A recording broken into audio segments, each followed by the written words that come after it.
మన ప్రాణాలకి విలువే లేదా నాన్న? ఎప్పుడూ డబ్బు సంపాదిస్తూ చనిపోవడమేనా? ఎల్లప్పుడూ ఆనందంగా ఉండడానికి కాదా? మనం ఇంత కష్టపడి డబ్బు సంపాదించేది మన లగ్జరీ లైఫ్ అని చెప్పి మన డబ్బులని లగ్జరీ లైఫ్‌కే ఖర్చు పెట్టడమేనా? ఆనందం కొరకు కాదా? మనం ఒక లగ్జరీ లైఫ్లో ఉంటే మన పక్కవాడు ఇంకా పెద్ద లగ్జరీ లైఫ్లో బ్రతుకుతున్నాడు. మనలందరినీ డబ్బున్న కుబేరులే మన డబ్బులని దోచుకుంటున్నారు. వాడు ఆనందంగా ఉంటున్నాడు, మనకు దుఃఖాన్ని మిగిలిస్తున్నారు.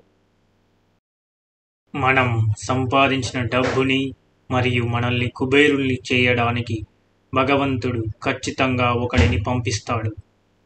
వాడొచ్చి అందరినీ ఆనందానికి డబ్బు సంపాదించమని చెప్పి జీవితానికి ఒక ఆనంద రూపాన్ని తెస్తాడు.